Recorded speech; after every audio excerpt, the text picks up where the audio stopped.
Hi dear friends, നമസ്കാരം. എല്ലാവർക്കും പുതിയൊരു വീഡിയോയിലേക്ക് സ്വാഗതം. ഞാനിന്നിവിടെ തയ്യാറാക്കുന്നത് അപ്പത്തിൻ്റെ റെസിപ്പിയാണ്. ഒരേ മാവ് കൊണ്ടാണ് കേട്ടോ ഞാൻ പാലപ്പവും വെള്ളയപ്പവും ഉണ്ടാക്കുന്നത്.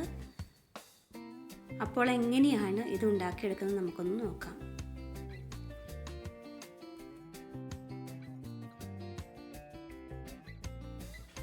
ഈ ഒരു അപ്പം തയ്യാറാക്കാൻ വേണ്ടി ഞാനിവിടെ 2 ഗ്ലാസ് പച്ചരിയാണ് കേട്ടോ എടുക്കുന്നത്. സാദാ പച്ചരിയാണ്. ഇത് നമുക്കൊരു പാത്രത്തിലേക്ക് ഇട്ട് കൊടുക്കാം.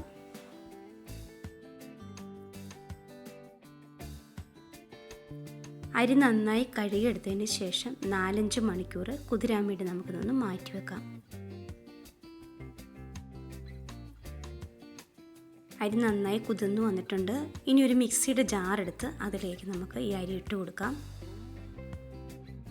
2 ഗ്ലാസ് അരിയല്ലേ ഉള്ളൂ, അതുകൊണ്ട് ഒറ്റത്തവണ കൊണ്ട് ഇത് അരച്ചെടുക്കാൻ പറ്റും. അരിക്ക് നികക്കെ വെള്ളം ഒഴിച്ചു കൊടുക്കണം. ഇതുപോലെ നമുക്ക് അരി നല്ല പേസ്റ്റ് രൂപത്തിൽ തന്നെ അരച്ചെടുക്കാം. ഇനി ഇതിലേക്ക് ഞാൻ ചേർത്ത് കൊടുക്കുന്നത് നമ്മൾ അരി എടുത്ത അതേ ഗ്ലാസ്സിന് 1 ഗ്ലാസ് ചോറാണ്. ഇതും കൂടെ നമ്മുടെ മിക്സിയുടെ ജാറിലേക്ക് ഇട്ട് കൊടുത്ത് കുറച്ച് വെള്ളം ഒഴിച്ചു കൊടുത്ത് ഇതൊന്ന് അരച്ചെടുത്തുകൊണ്ട് വരാം. അരച്ചെടുത്ത ചോറും കൂടി നമുക്കിതിലേക്ക് ചേർത്ത് കൊടുക്കാം. ഇനി ഇതിലേക്ക് ഒരു 1/4 ടീസ്പൂൺ ഈസ്റ്റും കൂടി ചേർത്ത് കൊടുക്കാം. അരിയുടെ അളവിനനുസരിച്ച് വേണം ഈസ്റ്റ് കൂട്ടിയും കുറച്ചും കൊടുക്കാൻ. 2 ഗ്ലാസ് അരിക്ക് ഒരു 1/4 ടീസ്പൂൺ ഈസ്റ്റ് മതിയാവും. ഇതെല്ലാം കൂടി ചേർത്ത് നന്നായിട്ടൊന്ന് ഇളക്കി യോജിപ്പിക്കണം.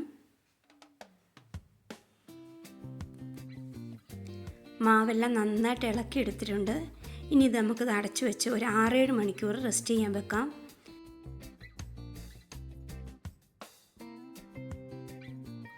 എപ്പോഴാണോ അപ്പം ഉണ്ടാക്കുന്നത് ആ സമയത്താണ് കേട്ടോ ഞാൻ തേങ്ങ അരച്ച് ചേർക്കുന്നത്. അരിയൊക്കെ അളന്നെടുത്ത് അതേ ഗ്ലാസ്സിന് 1 ഗ്ലാസ് തേങ്ങ ഒരു മിക്സിയുടെ ജാറിലേക്ക് ഇട്ട് കൊടുക്കാം.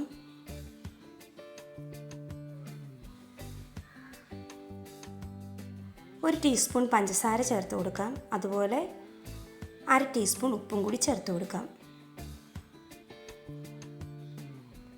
ഇവയെല്ലാം കൂടി നന്നായി ഒന്ന് അരച്ചെടുക്കാം. വെള്ളമില്ലാതെയാണ് കേട്ടോ ഞാൻ അരച്ചെടുത്തത്, അതുകൊണ്ടാണ് ഇതുപോലെ പൊടി പൊടിയായിട്ട് വന്നേക്കുന്നത്. വെള്ളം ചേർത്തും വേണേൽ അരച്ചെടുക്കാം. വെള്ളയപ്പം ഉണ്ടാക്കുമ്പോൾ ഒത്തിരി വെള്ളം കൂടി പോകാതിരിക്കാനാണ് ഈ ഒരു രീതിയിൽ അരച്ചെടുത്തത്. ഇനി ഇതെല്ലാം കൂടി നന്നായിട്ടൊന്ന് ഇളക്കി യോജിപ്പിക്കാം. തേങ്ങായും മാവും എല്ലാം നല്ല യോജിക്കത്തക്ക വിധത്തിൽ ഇതുപോലെ ഇളക്കി എടുത്തിട്ടുണ്ട്. ഇനി നമുക്ക് അപ്പം ഉണ്ടാക്കാം.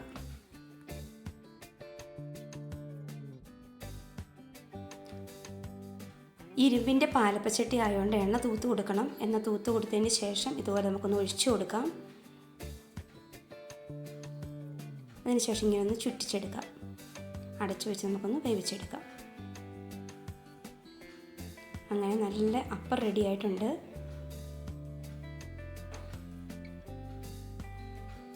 പാലപ്പം എല്ലാം ഞാൻ ഓരോന്നോരോന്നായിട്ട് ചുട്ടെടുത്തു.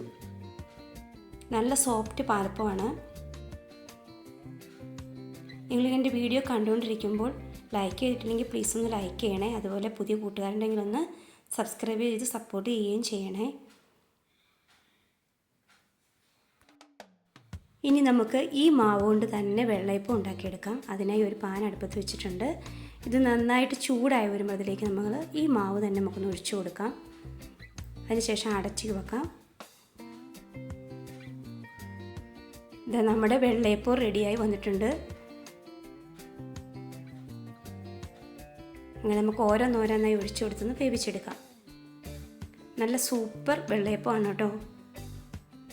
അപ്പോൾ ഈ ഒരു മാവ് കൊണ്ട് തന്നെ വെള്ളയപ്പം പാലപ്പം നമുക്ക് ചുട്ടെടുക്കാൻ പറ്റും. ഇനി ചെറിയ ചെറിയ വെള്ളയപ്പം വേണമെങ്കിൽ നമുക്കിതുകൊണ്ട് ഉണ്ടാക്കിയെടുക്കാം.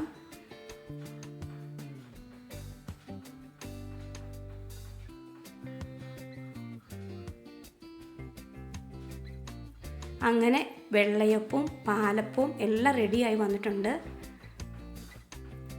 നല്ല സോഫ്റ്റ് വെള്ളയപ്പമാണ് കേട്ടോ.